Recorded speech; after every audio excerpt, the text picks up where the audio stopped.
Eu sou Nelson Faria, sou jesuíta. A minha missão atualmente é ser adjunto do Diretor Nacional da Rede Mundial de Oração do Papa e estou como sou no Pergunta ao Jesuíta.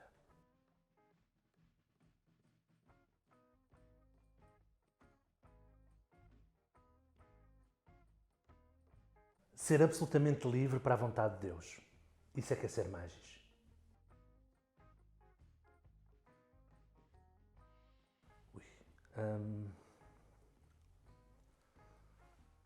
Ser jesuíta é confiar em Deus a nossa vida. Isso para mim é o principal de ser jesuíta.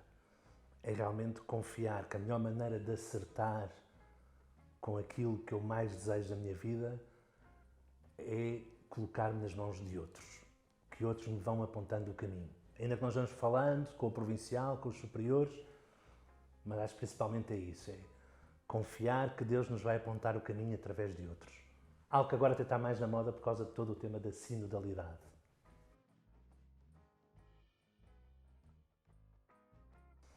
Isso é a melhor coisa de todas, porque então, eu entrei para a faculdade no ano 2000, Faculdade de Direito de Lisboa, conhecida por ter ótimas festas, e eu entrei de tal maneira na faculdade que nós tínhamos a quinzena do caloiro, que é uma festa todos os dias, e eu ao fim de 10 dias fiquei mesmo doente.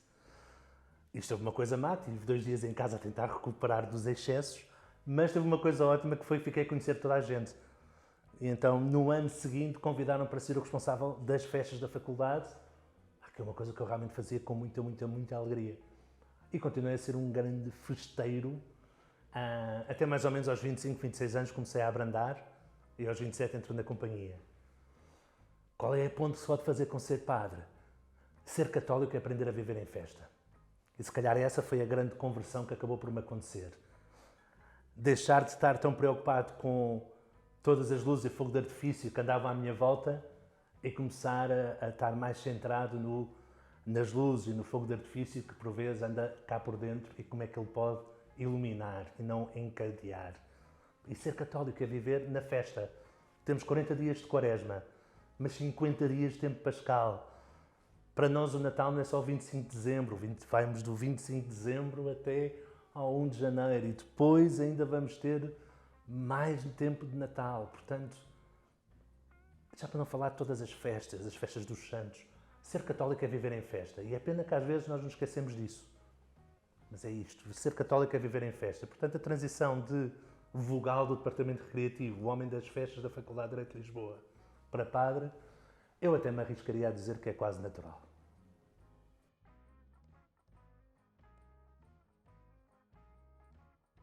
M&M's amendoim continua a ser a minha perdição. Eu realmente gosto mesmo muito de M&M's de amendoim. Eu reconheço que há chocolate melhor, eu gosto bastante de amendoim, mas o M&M's de amendoim tem ali qualquer coisa que realmente me tira do sério. Não é o melhor chocolate, não é o melhor amendoim, nem sequer é a coisa mais bonita, as cores às vezes não são as mais belas, mas de facto há ali qualquer coisa que me chama a atenção. Principalmente, acho eu, pela questão do fruto. É chocolate, é doce, mas o que eu ando à procura é deste encontro entre o que é doce e o que é o fruto. E acho que aprender a ser mulheres e homens de fruto, a ser fecundos, é assim a grande... Acho que é o grande sentido da vida de um cristão.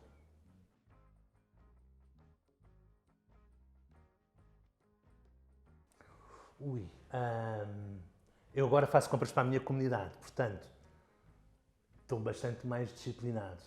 Mas, voltando agora a um tema, entre 2014 e 2016, eu era incapaz de entrar no Junto Famalicão sem comprar uma embalagem de 450 gramas de M&M's de amendoim.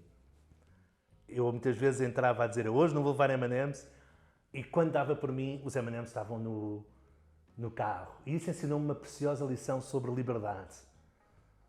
Liberdade não é só uma questão de eu poder tomar decisões. A liberdade exerce quando eu também sou capaz de ver se estas decisões me ajudam ou não. Porque muitas vezes tomamos decisões que não nos colocam no melhor caminho.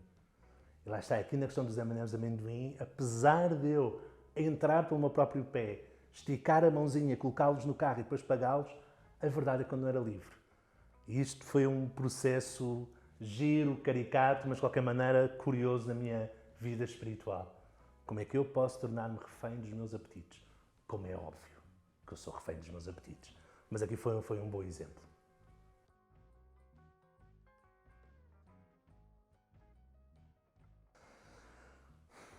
A maior parte das vezes eu encontro a beleza numa. Só uma coisa, no que for genuíno e no que for autêntico. É muito mais do que uma experiência estética. É uma questão de o que é verdadeiro, genuíno, autêntico, está diante de mim e merece realmente o meu louvor, o meu espanto e a minha admiração. Portanto, a beleza pode ser alguém muito belo, mas também pode ser alguém que está numa situação difícil de vida, que está a chorar, mas ao mesmo tempo que está em contato com aquilo que lhe está a acontecer. Então esse momento, apesar de doloroso, e por vezes eu nem sequer ter as palavras para acompanhar a pessoa, acaba por ser um momento com beleza. Porque é genuíno, é autêntico, é real. E acho que às vezes nós perdemos um bocado o contato com o real. O real é belo. Acho que isso para mim é a melhor definição de beleza. O que é real, genuíno, autêntico.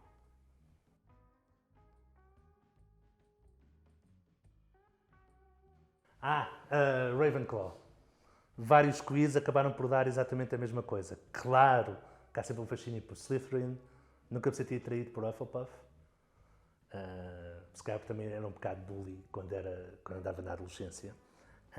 Tenho essa suspeita. Mas eu acho que claramente Ravenclaw é assim, entre os. Depois parece um bocado convencido, mas entre os que gostam muito de ler, se aplicam e tentam ser os melhores no que fazem, essencialmente. E aí, ainda que eu não seja o melhor no que eu faço, é claramente o tipo de caso onde o meu ego desproporcional se sente mais à vontade.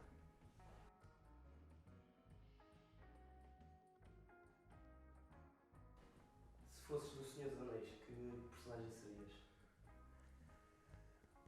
Claramente seria um homem, seria um humano.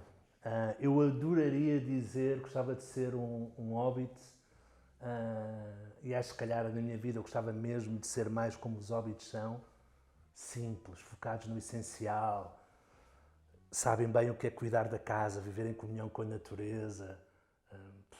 Os hobbits realmente seria assim o meu ideal, mas eu acho que a personagem com quem eu mais me identifico acaba por ser Boromir. Portanto, Boromir é um dos humanos e é um que a certa altura tenta ficar com o anel só para ele.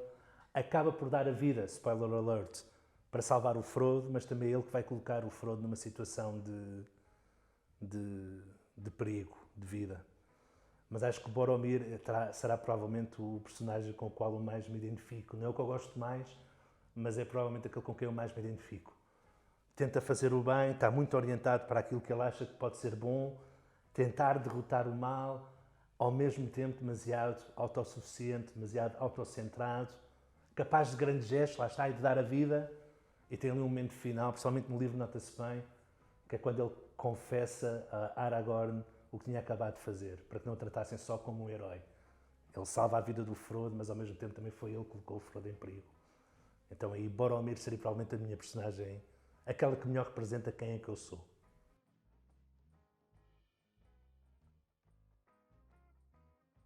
Senhor dos Anéis, já falámos disso. Aí seria provavelmente o filme que logo à partida já é uma batota. Não é um filme, são três. Mas eu reconheço que aquela história, desde os 16 anos, foi a primeira vez que li os livros e na altura nem era católico, aquilo prendeu bastante a minha imaginação. Porquê? Eu acho que é o que acontece também quando nós vemos Game of Thrones. Nós podemos andar à porrada para ver quem é que senta no trono, quem é o maior. Mas no fundo, o que é importante é a batalha contra o mal. É a batalha contra o rei que está para lá da muralha. Um palácio de gelo. Estão a ver quase Dante, Divina Comédia, que o sítio mais profundo do inferno é gelo. E acho que às vezes nós perdemos esta questão de andamos a lutar pelos nossos pequenos tronos, pelas nossas cadeirinhas, pelo nosso lugar, mas a batalha que interessa é a luta contra o mal. E aí no Senhor dos Anéis, com toda aquela fantasia, isto é absolutamente claro. E que a única maneira de derrotar o mal é ser bom. É a misericórdia que derrota o mal. É o facto de o Bilbo Baggins não ter morto o Gollum no Hobbit que permite, no final, destruir o anel. Porque não é o Frodo que destrói o anel. O Frodo não ia destruir o anel. É o Gollum que acaba por destruir o anel. Misericórdia. Acho que é uma coisa tremenda. E o Senhor dos Anéis trabalha aquilo muito bem, de uma forma muito delicada, suave, mas em que a coisa pode ir entrando.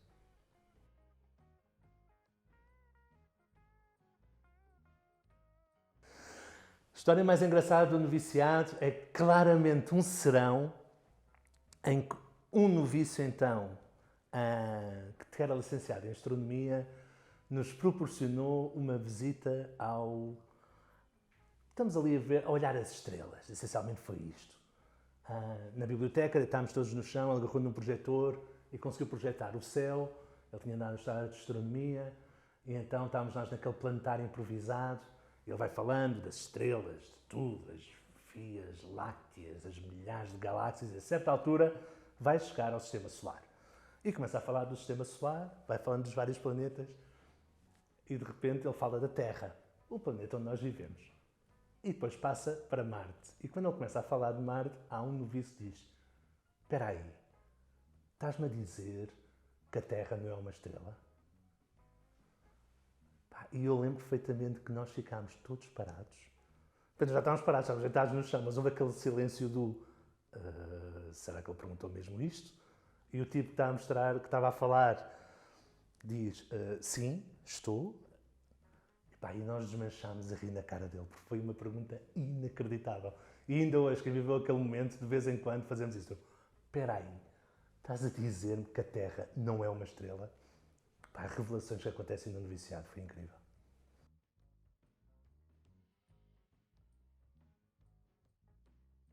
Ui, outra pergunta complicada. Quanto tempo é que temos para isto? Então, a minha vocação é bastante estranha. Eu tornei-me ateu aos 12 anos ao ler um livro chamado O Anticristo, de Nietzsche.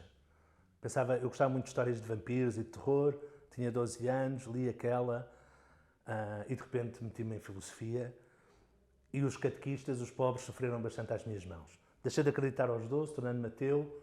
Aos 15 fui crismado, porque tinha de agradar à minha mãe. Aos 17 deixei de ser ateu e passei a agnóstico. Principalmente por causa de umas amizades que eu formei no secundário, eu deixei de acreditar que cada um podia inventar o seu sentido. Eu, pela força da amizade que tinha com os meus amigos, eu comecei a dizer: nós não andamos aqui para vencer uns sobre os outros, nós não andamos aqui para inventar. Há beleza no mundo. Há uma maneira certa de estar, salvo seja, que nós temos de ir descobrindo, mas nós não inventamos. Vai-nos sendo mostrada. E é assim que entro para a Faculdade de Direito de Lisboa, aos 18 anos, estou lá até aos 25, 26. A minha grande paixão sempre foi a política. Coloquei-me na política, fui brincando um bocado ali na JTC e no PSD. Aos 25 anos, estava bastante bem na vida e entrei numa crise existencial profunda do está tudo a correr bem e falta-me aqui qualquer coisa. Passado um ano, aos 26, continuava na mesma situação. Pelo meio passaram mais os congressos, fui eleito para mais isto e mais para aquilo, mas continuava na mesma situação do está-me a faltar aqui alguma coisa. E então, na altura, estávamos em março e eu disse: até o dia 19 de julho de 2008 eu tenho que tomar uma decisão. Já está a arrastar. Independentemente do que acontecer, eu tenho que tomar uma decisão. Ou fico na política e aguento isto, ou saio durante uns 10 anos, 12 anos, acabo o curso, trabalho, caso-me e depois volto para a política. A política nunca nos iludiu. Deu-me exatamente aquilo que eu já imaginava que poderia ser e dava-me imenso gozo estar lá. Mas eu percebi que andava ali qualquer coisa que estava a falhar. Vou tendo aquele tempo e no dia 19 de julho de 2008, que havia um aniversário da JSC na Figueira da Foz, eu fui para lá no dia 18, íamos lá por causa de um congresso da J, eu estava ali dividido, avanço, não avanço, para estar em determinados cargos a nível nacional. Se eu não avançasse, alguém mais próximo de mim teria de avançar, portanto, por isso é que 19 de julho era a última data, porque o congresso ia ser em novembro. E eu vou para lá dia 18, para a Figueira, deito mais tantas, acordo de manhã, vou a um casamento de uma prima no Porto, volto, compro o Expresso, e na página 26 do Expresso, dia 19 de julho de 2008, pelo menos se a memória não me falha, havia um artigo sobre o noviciado da Companhia de Jesus. Numa altura em que a Igreja se queixa de falta de vocações, a Companhia não tem nada que se queixar. E falava do noviciado, tão simplesmente. Eu não conhecia os jesuítas, sabia que tinham São João de Brito e pouco mais. E eu li aquilo uma vez, continuei a ler o jornal, voltei a ler o artigo, começo a insistir e a ler o artigo, e foi naquela tarde, na Figueira da Foz, no quarto de hotel, ao fim de 3, 4 horas à volta com o artigo, em que há aqueles momentos, momentos de epifania. Pôr do sol, Figueira da Foz, praia, mar, e há ali um momento em que de repente sinto uma convicção muito, muito forte de que aquilo que eu andei à procura toda a minha vida são os jesuítas que estão a viver. O que eu sempre quis ser é jesuíta. Fechei o jornal, fui para a festa com o resto da malta, no outro dia agarrei no carro, fui para Lisboa, comecei a ler tudo o que havia sobre os jesuítas na internet, comecei a mandar vir livros. Segunda-feira estava no CEPAV para tentar falar com os jesuítas, só chego, como estavam todos para os campos de férias, estávamos em julho, agosto. Portanto, em setembro tenho a primeira conversa, ano de discernimento, e aí é que entro para a companhia. Portanto, eu senti-me chamado ao estilo da companhia muito antes de regressar à igreja e ter uma relação espiritual explícita com Cristo. Eu costumo dizer que eu converti-me à companhia primeiro e a Cristo depois. Porquê? Porque acho que isto acontece, é a força do testemunho. E no meu caso era só pela maneira como eles falavam do estilo dos jesuítas. Homens profundos, espiritualmente, intelectualmente, disponíveis para qualquer missão, ao serviço do bem maior. Que hoje em dia já consigo dizer ao serviço de Deus. Na altura a minha linguagem ainda era bastante mais agnóstica.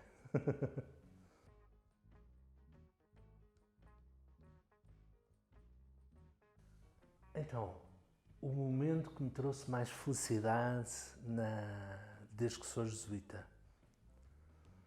Os jesuítas geralmente no verão animam campos de férias. E para aí em 2017 eu animei um campo de férias do Cantil, o escalão era Melgas. Melgas são pessoas entre os 13 e os 14 anos. Geralmente é considerado a idade muito parva, mas eu gosto muito daquela idade, eu gosto muito de estar com eles. E lembro-me que aquele campo foi espiritualmente forte.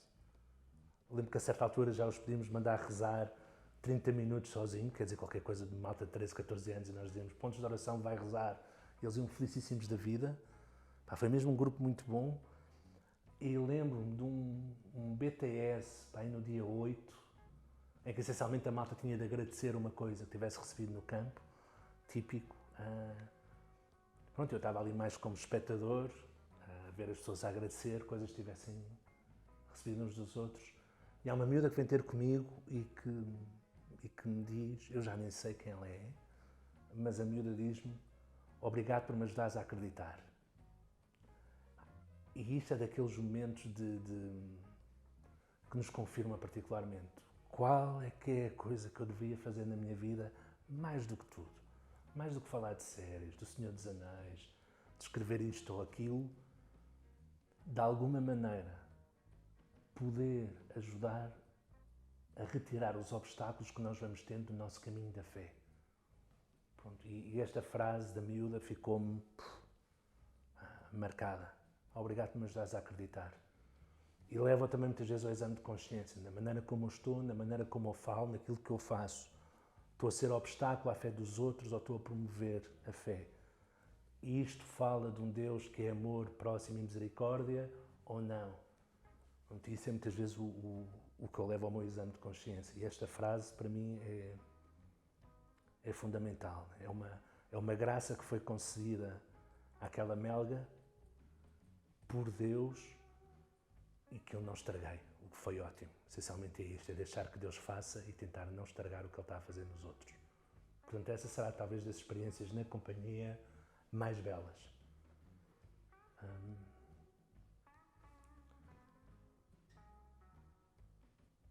É isto, acho eu. Muito obrigado por terem estado connosco, espero que tenham gostado e fiquem à espera da próxima Pergunta ao Jesuíta no Ponto SJ.